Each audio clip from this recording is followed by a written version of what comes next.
ராகுல் காந்தியின் வயதை விட குறைவான இடங்களிலேயே காங்கிரஸ் கட்சி வெற்றி பெறும் என பிரதமர் நரேந்திர மோடி சூளுரைத்துள்ளார். இதனிடையே பிரதமர் மோடியுடன் நேருக்கு நேர் விவாதம் நடத்த தயார் என காங்கிரஸ் எம்பி ராகுல் காந்தி தெரிவித்திருக்கிறார்.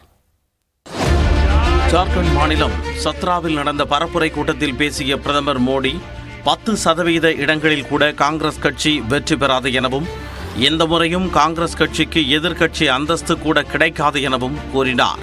மேலும் ராகுல் காந்தியின் வயதை விட குறைவான இடங்களிலேயே காங்கிரஸ் கட்சி வெற்றி பெறும் எனவும் பிரதமர் மோடி சூளுரைத்தார். जहां विधानसभा के चुनाव भी चल रहे हैं, जैसे उड़ीसा में है,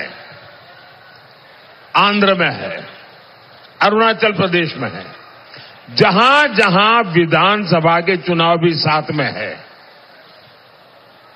सिर्फ दिल्ली में 400 पार करेंगे इतना ही नहीं, विधानसभा में भी भारी बहुमत से एनडीए की सरकारें बनेगी.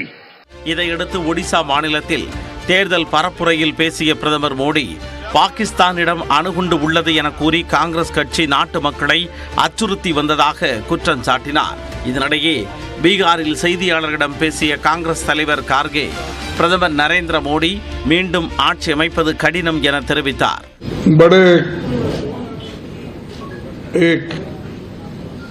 अभिमान के साथ बोलने का और गर्व के साथ बोलने का जो था वो उसमें नहीं दिख रहा था. இந்நிலையில் தேர்தல் ஆணையத்திற்கு மல்லிகார்ஜுன கார்கே எழுதியுள்ள கடிதத்தில் அறிவுரை என்ற பெயரில் தேர்தல் ஆணையம் மிரட்டுவதாக குற்றம் சாட்டியுள்ளார். நேரடியாக கொடுக்கும் புகார்களையே நிராகரிக்கும் தேர்தல் ஆணையம் கூட்டணி கட்சிகளுக்கு எழுதிய கடிதத்திற்கு பதிலளிப்பது ஆச்சரியம் அளிப்பதாகவும் கூறியுள்ளார். இதனிடையே பிரதமர் மோடியுடன் நேருக்கு நேர் விவாதம் நடத்த தயார் என காங்கிரஸ் எம்பி ராகுல் காந்தி தெரிவித்துள்ளார். பிரதமர் மோடியும் ராகுல் காந்தியும் வணிக நோக்கம் இல்லாமல் பொதுவெளியில் ஆரோக்கியமான விவாதம் நடத்த வேண்டும் என்றும் இருவரும் பங்கேற்காத பட்சத்தில் தங்கள் தரப்பில் இருந்து பிரதிநிதிகளையாவது பங்கேற்க அனுப்பி வைக்க வேண்டும் என மூத்த பத்திரிகையாளர் என் ராம் மற்றும் 2 ஓய்வு பெற்ற நீதிபதிகள் கடிதம் எழுதியிருந்தனர். இது தொடர்பாக பதில் கடிதம் அனுப்பியுள்ள ராகுல் காந்தி இதுபோன்ற விவாதம் இரு கட்சிகளின் நிலை குறித்து பொதுமக்கள் அறிந்து கொள்வதற்கு ஏதுவாக இருக்கும் என தெரிவித்துள்ளார். இரு முக்கியமான கட்சிகள் தேர்தல் களத்தில் உள்ள நிலையில் அக்கட்சிகளின் தலைவர்களது பேச்சை மக்கள் நேரடியாக கேட்கும் நிலையும் ஏற்படும் என கூறினார்.